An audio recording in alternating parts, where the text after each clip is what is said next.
السلام علیکم دوستانو دا اسد شهید دی چې کوم پرون واقعیا په پېښور کې راغلی و.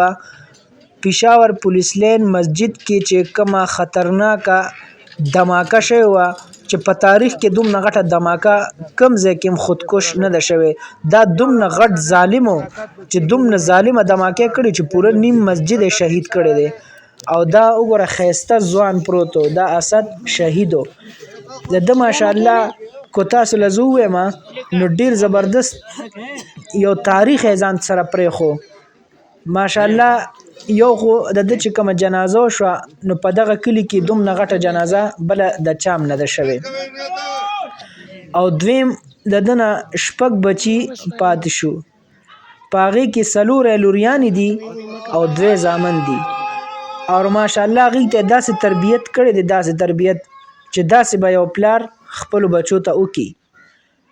ماشاءالله مشرۍ لور یې عالمه ده او نورې باقي 3 لوریانې چې کومې دي نو هغه هم د مدرسې سبق وایي. او زوی چې کوم دی نو هغه هم حفظ کوي، هم اسکول وایي. نو ماشاءالله چې څومره شهدا دي الله تعالی دې د هغوی رشته دارانو ته صبر جمیل ورکړي.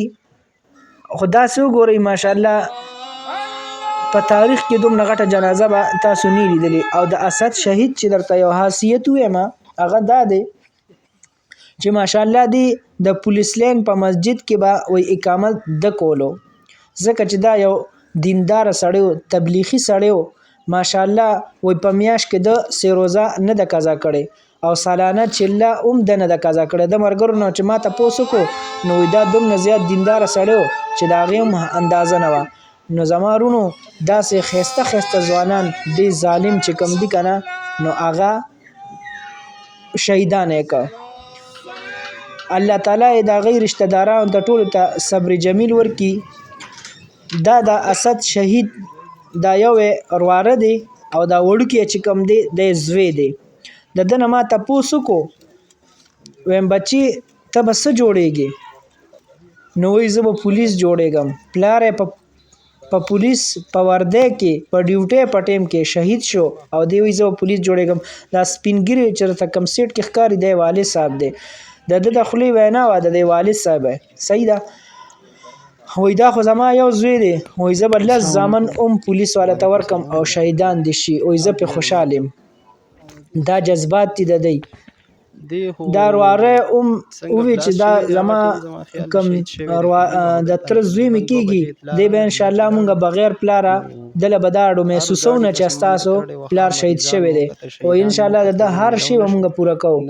بیا د دې ماشوم نه ما تپوس وکړو ویم بچي ویم ته به څه جوړېږې؟ نو د ماشوم دا خبرې هم تاسو واورئ.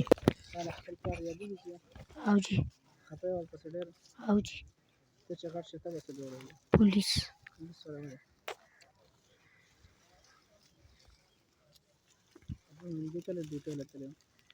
دی د ګل پر سر نه جي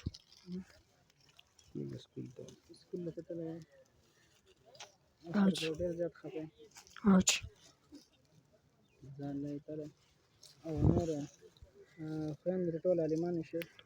یو ده